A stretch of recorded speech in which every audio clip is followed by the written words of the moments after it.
Hi, I'm Devin with Enliven LLC, and I'm here to talk to you about the endocannabinoid system and how it relates to CBD. In order to understand how CBD, or cannabidiol, affects the body, we must first learn about cannabinoids and the endocannabinoid system. The endocannabinoid system is a physiological process that we all have inside of us that maintains our body's balance at a cellular level. Israeli scientist Dr. Raphael Mechoulam identified a neurotransmitter called a cannabinoid while investigating the body's response to cannabis. A cannabinoid is a compound that acts and stimulates cannabinoid receptors called CB1 and CB2 receptors. The CB1 receptors are primarily located on nerve cells in the brain and spinal cord. Because of where the CB1 receptors are found in the brain, the cannabinoids can influence memory processing, the regulation of pain, and even motor control. CB1 receptors are also found in some peripheral organs and tissues. These organs include the spleen, white blood cells, endocrine gland, and parts of the reproductive, gastrointestinal, and urinary tracts. The CB2 receptors are mainly found on white blood cells, in the tonsils, and in the spleen. In the immune system, one important function of the cannabinoid receptors is the regulation of systemic inflammation caused by cytokine release. So, what are the cannabinoids that act on these two receptors? Well, there are three types of cannabinoids. Synthetic ones, which are actually made in the lab and are often used for research. Phytocannabinoids, which come from plants, primarily but not exclusively cannabis. And endocannabinoids, and they're actually manufactured by the body, but can be deficient within the body. So, how does CBD enter into this equation?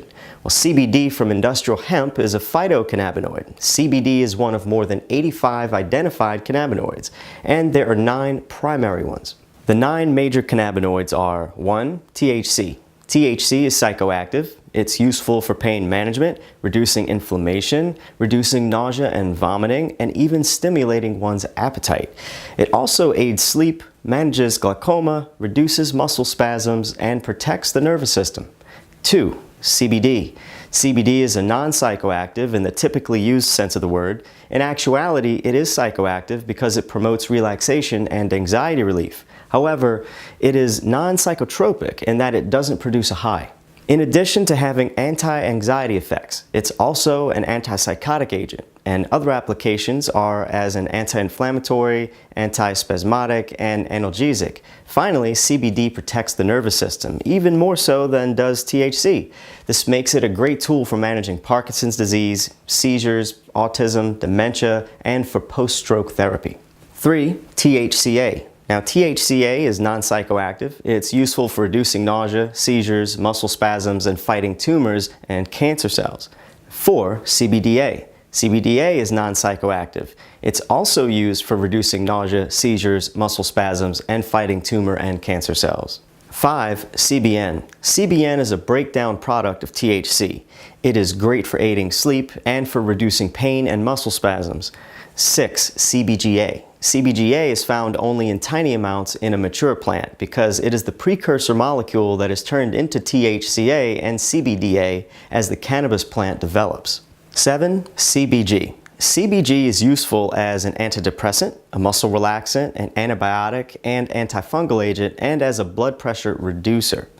8. CBC. CBC is also found in only tiny amounts. It's good for reducing pain and inflammation and having antibiotic, antifungal, and anti-cancer effects. Then you got 9. THCV. THCV is psychoactive, but less so than THC. It suppresses appetite and can aid in weight loss. It also has anti-seizure effects. As a side note, when you purchase a full-spectrum CBD oil, it typically contains a mixture of all of these cannabinoids. On the other hand, when you buy an isolate, you're only getting CBD. Our bodies are actually making these and other cannabinoids constantly. Cannabinoids are made by the system to actually keep you in balance and keep you healthy. If your body isn't producing the necessary cannabinoids naturally, then phytocannabinoids, like those found in hemp, are extremely helpful.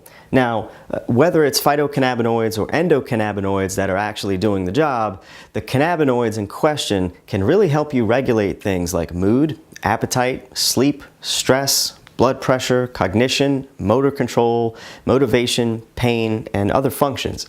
And as another side note, what's truly fascinating is that while the US has designated CBD as a Schedule I drug, they also own a patent on it as a medical product. Patent 6,630,507 covers the following potential medical applications of CBD. Its antioxidant properties and the treatment and prevention of stroke, age-related, inflammatory, and autoimmune diseases, and CBD as a neuroprotectant with its ability to limit neurological damage after stroke and trauma, or in the treatment of Alzheimer's, Parkinson's, and HIV dementia. I find it peculiar that the US government classifies CBD as a Schedule I drug, claiming that it has no medical value while holding a patent on its medical uses. Don't you?